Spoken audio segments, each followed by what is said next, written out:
Okay, so one thing I want to start with, we do have a staff change that I want to report. Offensive line coach Brian Armstrong is no longer with the program. We've elevated Mike Lynch to that full-time role, and we've hired Ron Cook, a veteran offensive line coach. He's got 20-plus years of doing this at places like Stanford, Virginia Tech, West Virginia, Cincinnati, and timing is not great, but we were very fortunate to have Ron and Mike here, and we haven't missed a beat in that area, and we're looking forward to those guys leading that unit this year. From a scrimmage standpoint, man, it was really good to see our ones operate with crowd noise. We had one pre-snap penalty with our one offense. We moved the ball really effectively. I was disappointed in how we performed inside the 5-yard line in the red zone. That was one thing that frustrated me. But I thought overall, the ones operated really clean. We got into a lot of kind of organic situations, which sometimes you can construct those, but it's better when they happen naturally. And so we had a couple of things that you rarely have happen, like we had an air ball situation at the end of the first half, which similar to what happened at Boise, where you don't want to really give the ball back to the opponent, but you got to eat a little bit of clock and throw it out of bounds. And so we were able to get kind of a semi-live rep of that, which was awesome. And then we had some cool stuff come up both in our 2-minute into half and into game situations. And so I thought that was good. Young guys got a ton of reps today early in the scrimmage. Couple guys that kind of stand out from that young group. I think, DJ Asiasi is the young tight end has really impressed me. Local kid, Matayo Aeno, when he gains weight, he's going to be an exceptional player for us up front on the O-line. Truckee kid, the walk-on, Joe Birnbaum, he's a tough player and he does a great job.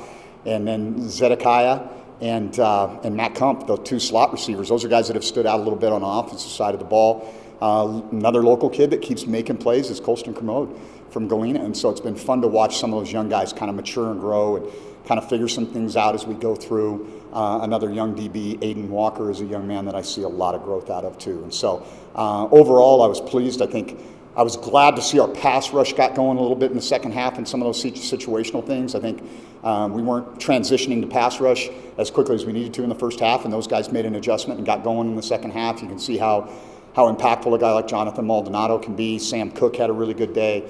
And so I was pleased overall with what we got out of this. I think some of the young guys, especially the twos working with the crowd noise, we had some unforced errors in terms of penalties, but it was a much cleaner scrimmage, and that was the goal, was to pick up on some of those things.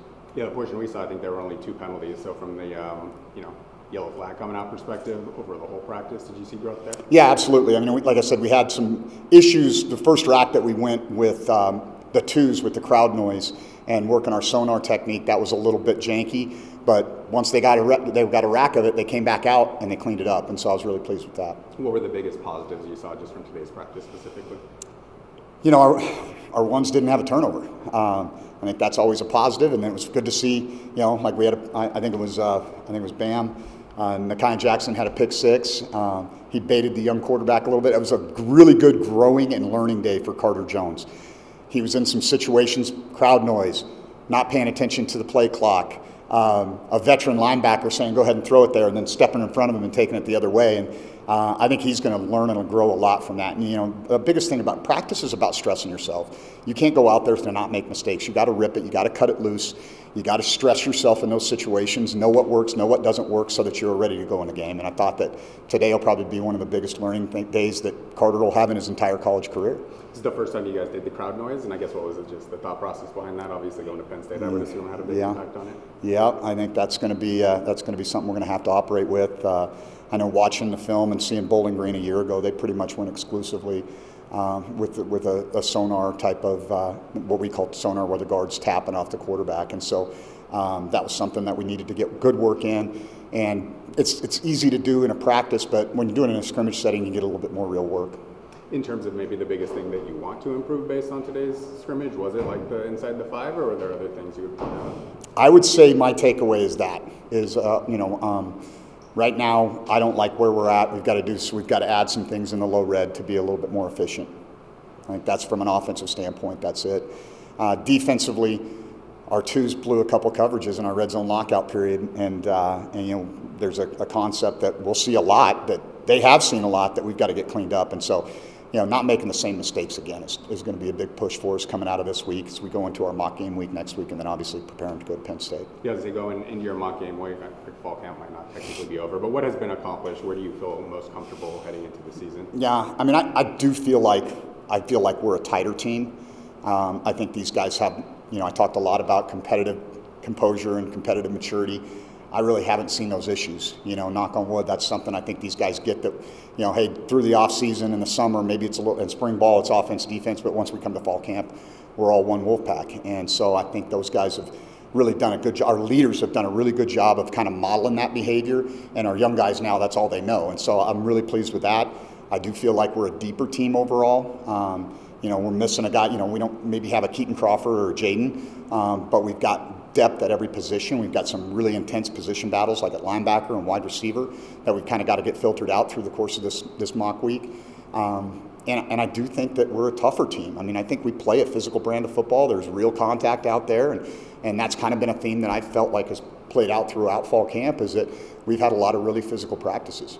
What do the next 2 weeks look like for you guys, and what needs to be accomplished before you guys hit the field out there? Yeah, well, there's other human beings now on campus, right? So we've got, the freshmen are arriving, and all the folks are going to be coming back to school, and so the dynamic changes a little bit that way. So this week we try to get them into an in-season schedule, when we practice, when we bring them back for film, when they lift, kind of what their day is going to get them really into a routine this week that'll be similar to what we're following throughout the course of the fall, and then just adapting to distractions that maybe haven't been there for the last 18 days. After the first scrimmage, you kind of said you wanted Choate to cut it loose. Did you see less hesitancy or tentativeness from him? Yeah, I thought there were some times, like one of the things that he knows about himself is that he can pull it and go a lot, and he did that more in the first scrimmage, and I thought he hung in there and took a couple sacks. Those aren't always going to be on him, but I thought there was a couple drops. I thought he put the ball. There's one Marshawn actually.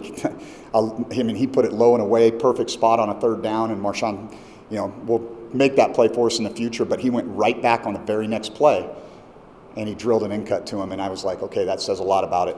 Hey, I'm gonna give this guy an opportunity again, and also, there's a lot of velocity on that ball. So I thought he's doing a good job there.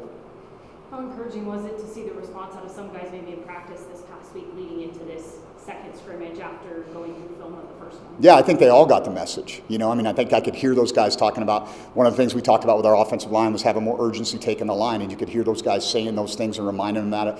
We talked about the next right action a lot, like not letting one play affect us, and you got to respond in the moment. You can't react emotionally in the moment. You got to just respond in the moment, and I felt like those guys were kind of using those cues on the offensive side, on the defensive side. The communication piece, and I think even the young guys, I was, like when we took the crowd noise off, it's not where I want it to be, but even the young guys are doing a pretty good job of kind of communicating, calling out the formations and our checks on that side of the ball. Did you feel like your guys tackled pretty well from that perspective? I thought, well, Kai Woods had a pretty nice run. They broke leverage a couple times, but I think we've tackled relatively well all fall. That's something I've been pretty pleased with. We're going to be tested tremendously week one because they've got two of the better backs in the country coming back at Penn State. And so, it's all well and good until you're playing for real. Seems like Kai's been shouted out by a couple of people. Where has he gotten better, and maybe, not just the scat back now who shows up occasionally but can take on a bigger role? I think he's just grown up. I think that, moving here from Texas, he'd kind of been a role player, special teams guy there, and was kind of that way for us last year. And, he's stepped into more of a leadership role. He's one of the veterans in that running back room.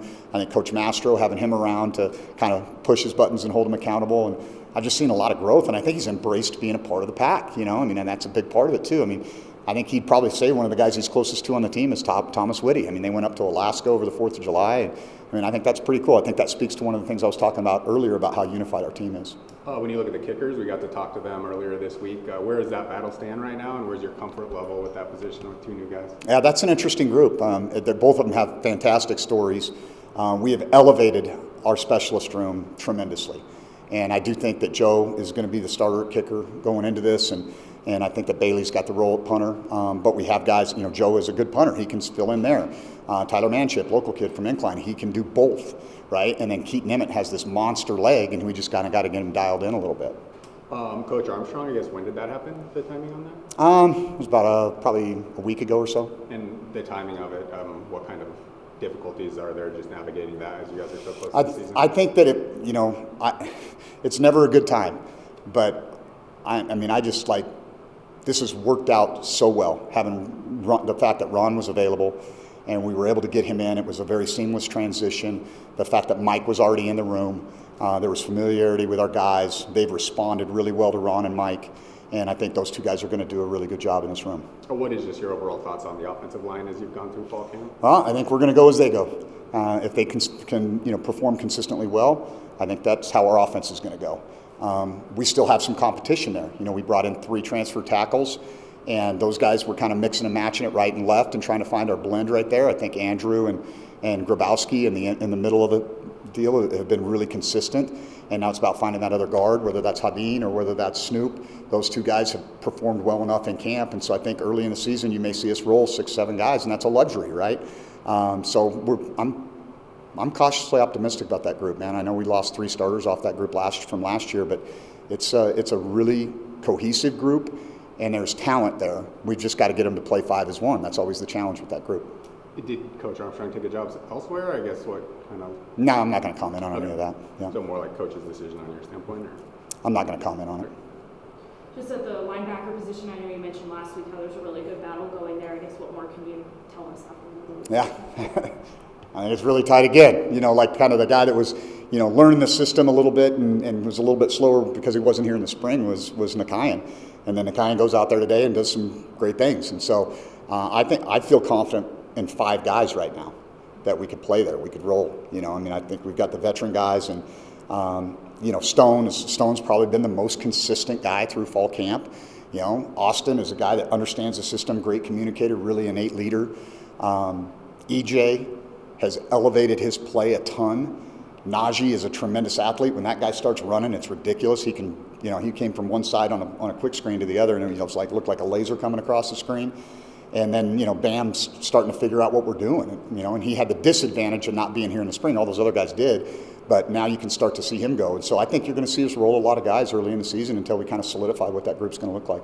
Mountain West announced they're going to do a player availability thing for conference games this year, mostly about injuries, I would assume. I guess what are just your thoughts on that? Yeah, I think the impetus on that, I know the SEC's going to it and several other conferences, and I think that, it's in response to really some media things. And I think it helps, I think we don't have to do a full-on injury report. It's really just kind of check the box. Are they out? Are they questionable? Are they available? And so we have to do that. 48 hours prior to competition, and then 3 hours prior to the kickoff. And so, candidly, I won't be doing that. You can talk to Kyle Nice, our trainer, about that. He'll be in charge of that. So I make sure I say that in front of the administration too, so they know if we get a fine for not doing it correctly, that's who they can address. Do you have big picture takeaways just from your first 2 scrimmages and where the team is right now? Yeah, it's funny because the longer you do this, the less you ride the roller coaster, the goods and bads, right? The more you try to level it out and be pragmatic about, okay, here's where we're at.